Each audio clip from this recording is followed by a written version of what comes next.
I've seen you do that with tartare, steak tartare. I've seen Yes. Oh, yeah. Raw steak. Mm. It's so funny because I didn't grow up that way. I grew up as just a chicken nuggets, cheese pizza, Kraft macaroni and cheese is amazing. Campbell's cream of mushroom soup. I would eat, Erica knew that I would still eat cream of mushroom soup and cream of chicken soup out of the can, not even microwaving it. Oh, God.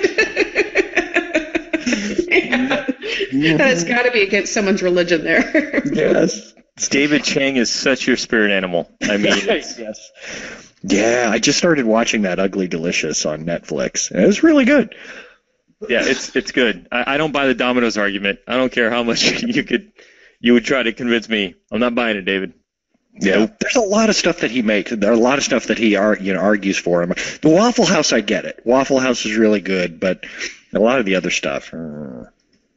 Yeah, Justin Setlip says, ew. Yeah, no, it's search for Ugly Delicious on Netflix, and David Chang is a brilliant chef. Has a lot of stuff in New York City. But very lowbrow, super lowbrow. He'd be right there with me eating the Kraft macaroni and cheese powder sauce right out of the envelope. Mm-hmm. You would do well as a thru hiker, going from Mexico to Canada, because that's the kind. They'll eat top ramen without cooking it. Just jump right into it. Oh, God. Even Erica's gotten into ramen now. Not really gotten into it, just enough to the point where she'll every now and then she'll be like, okay, yeah, sure, let's go out for ramen, because she knows I like it. And finally, because I'm a huge pork ramen guy, and she goes, oh, you should try my chicken ramen. And I'm like, it's tasteless. It's gross. And so finally she got it this last time around, because I was like, hey, I would rather have not eaten the ramen and not gotten the points, Weight Watchers points. And right, yeah. You'll do well in San Diego. I mean, you've been here lots of times, so you know that we do have good food here, but we have lots of options. Yes. Yeah.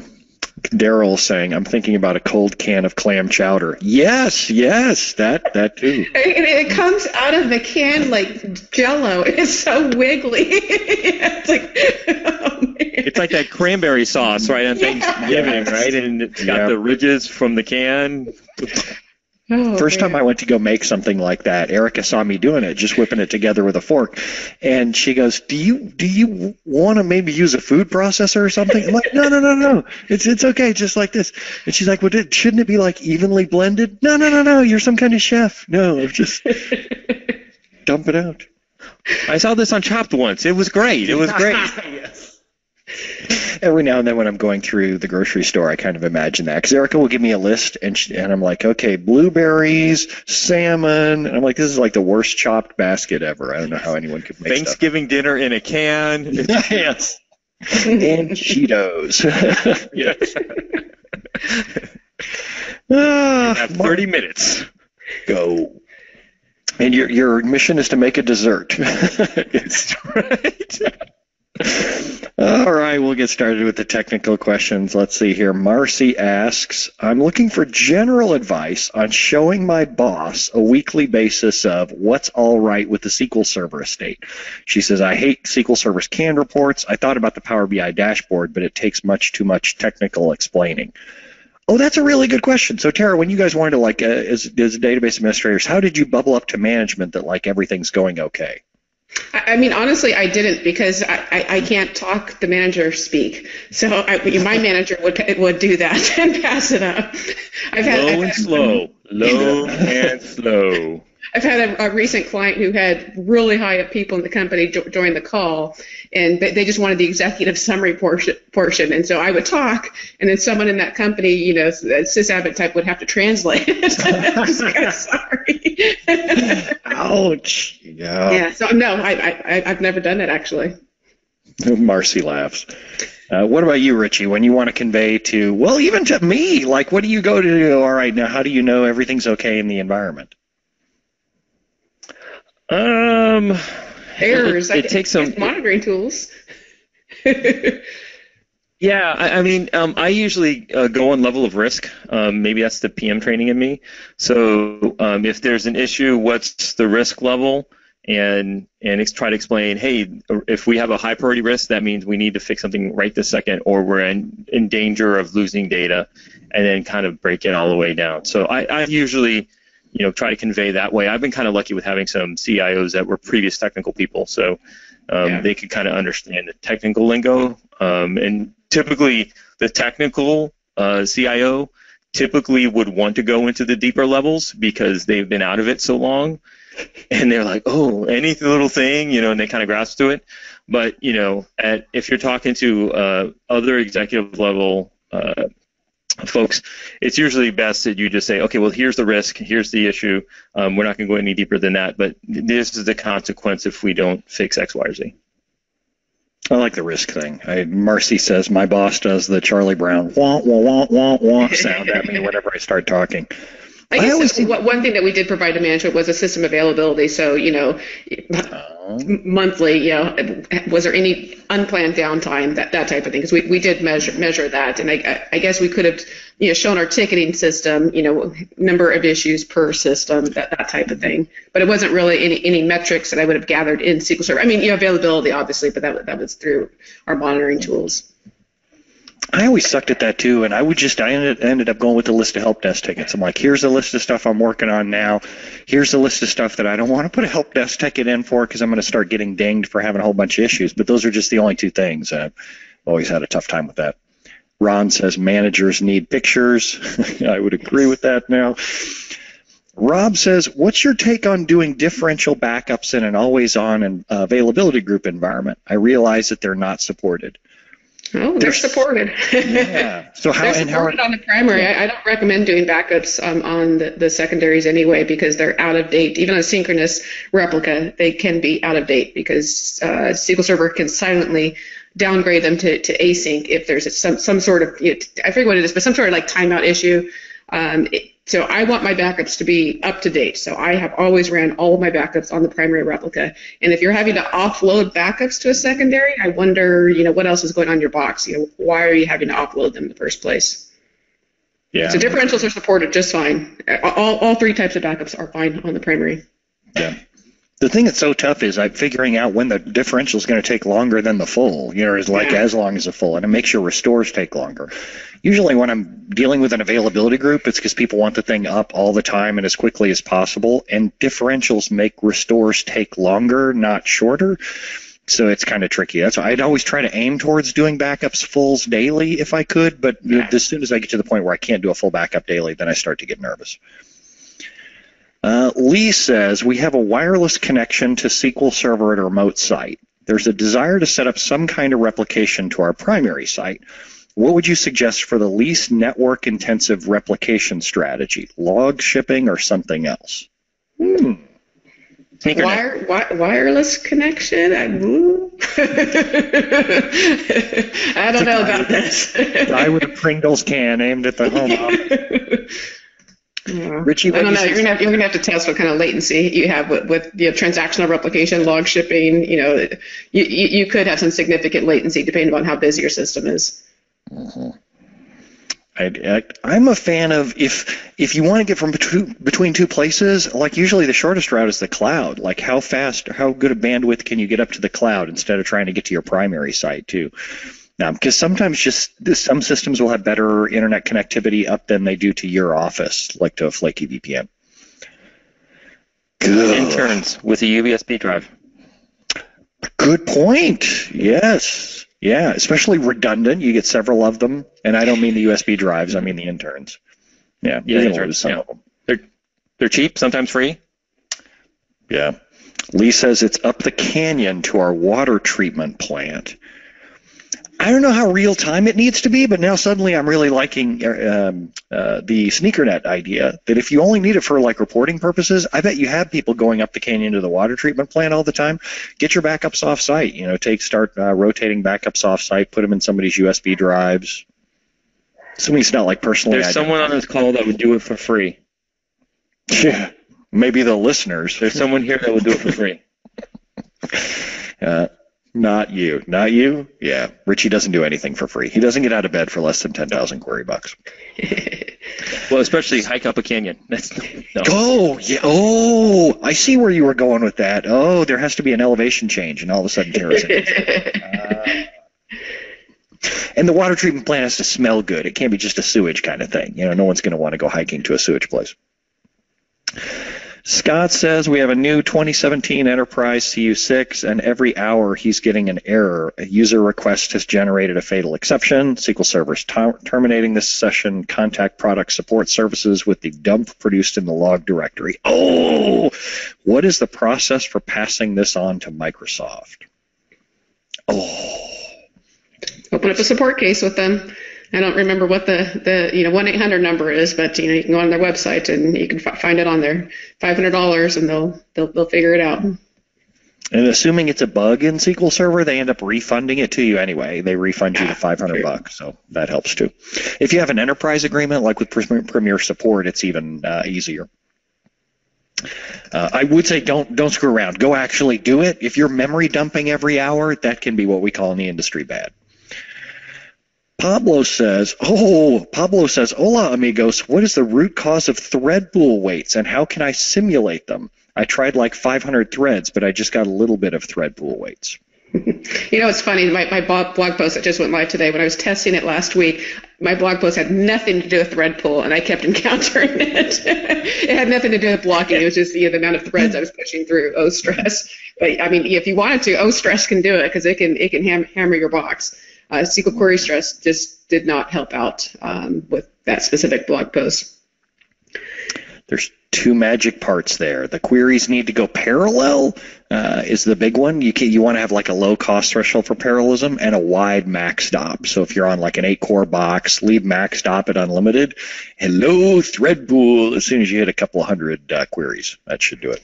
And then also just put in a block, do an update statement on whatever query it is or whatever table it is that the selects are all going to be hitting, and put it in a transaction and just don't commit it. So now everybody's blocked. You're going to hit threadpool fairly quickly.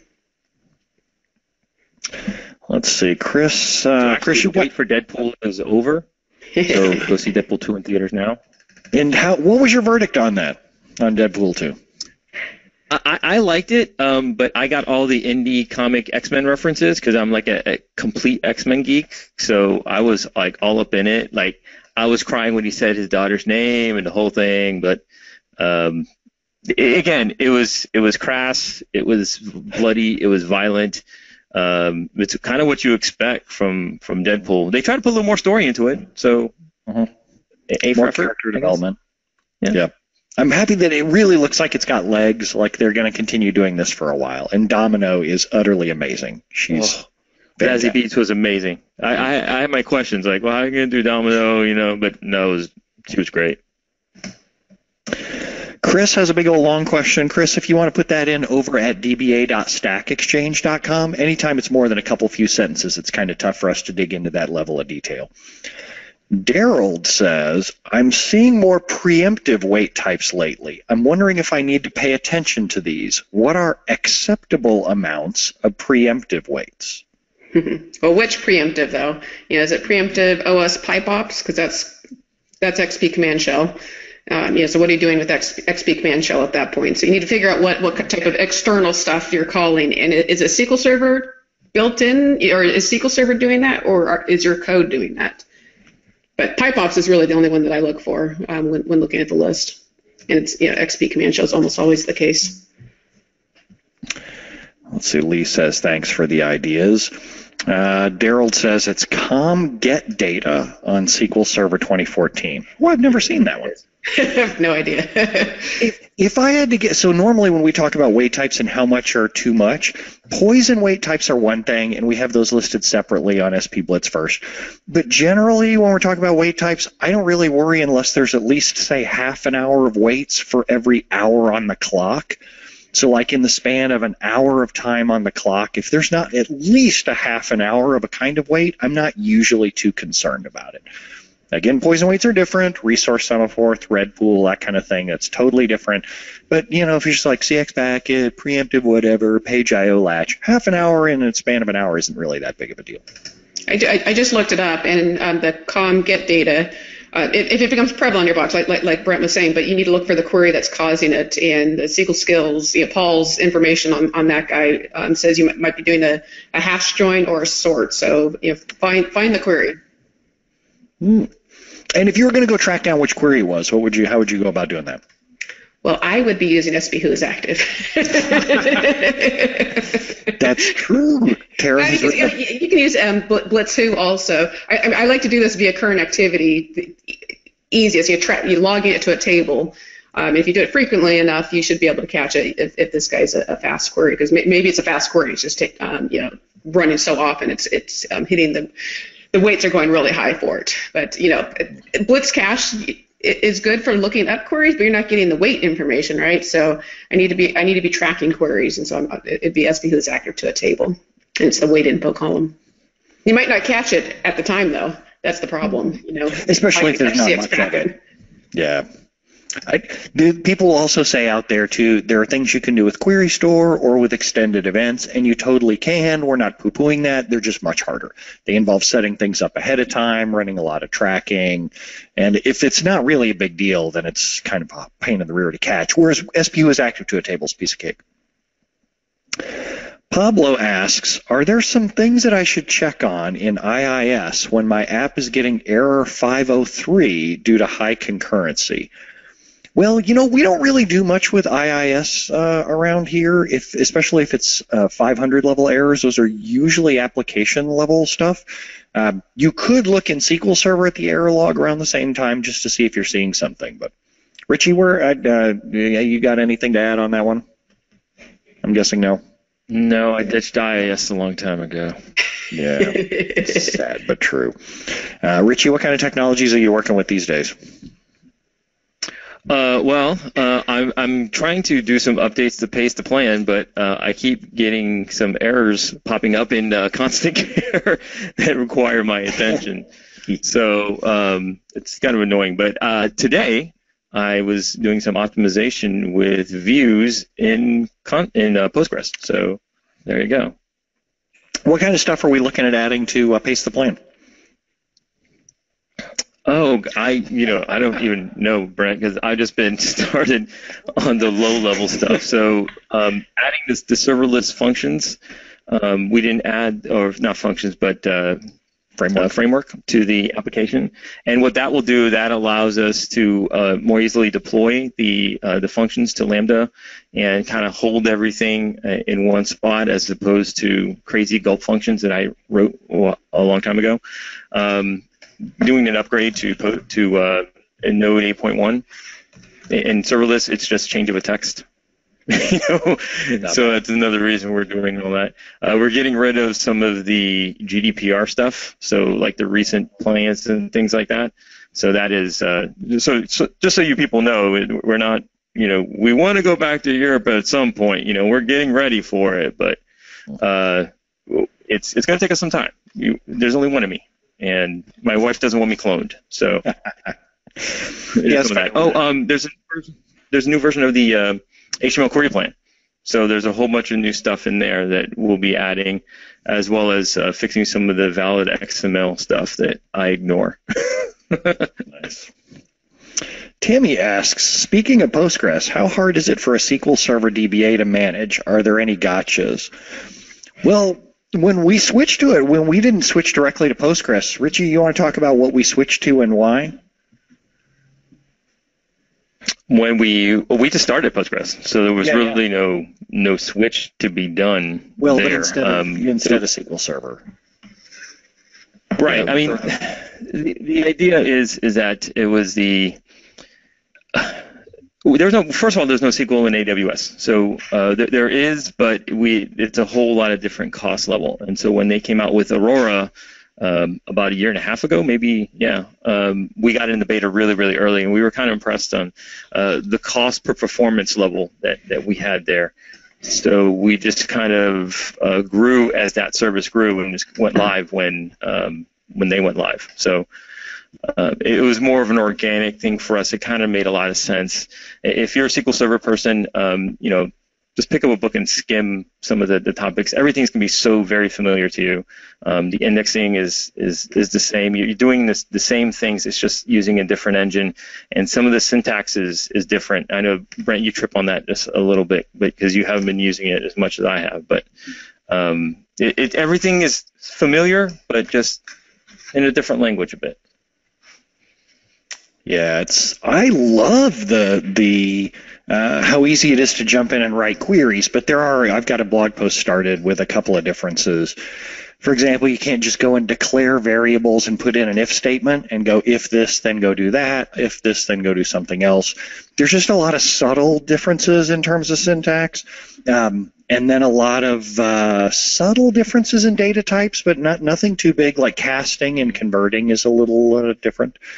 It's easier, frankly, from and the functions are really, really powerful. So they're kind of a step ahead of some of the SQL Server stuff as far as internally. Like, I don't have to do an L trim, R trim. I could just trim, right? The date stuff is really powerful. Yeah. It's just different. It just takes a while to get used to, but I've been really happy with it. And the one thing I adore is in the Postgres client I use, Postico, you can just hit the command and period buttons on Apple, and it just runs the statement that you're on. You don't have to highlight the statement. It just goes, oh, your cursor's here. This is the query you must want to run. Then you move back to Management Studio, and you're expecting it to do that type of stuff. Oh, it's terrible. I'm like, what do you mean I have to highlight this like some kind of caveman? Yeah, come on. Then I was in a class and somebody was like, oh, just hit these two keys in SSMS. I'm like, no, that executes the whole thing. That's just like Control-E or, how could SQL Server possibly know what line you want to execute? My cursor's there. My cursor's on it. It's right there. It's not hard. So dangerous. One of the funny things I think about, running constant care is that, we have somewhere around 50, 60 years combined DBA experience, and I have like 0 of the years, and supposedly I'm administrating these things. So we may have to pass off some of the buck here to someone a little more experienced other than the noob, the DBA noob over here.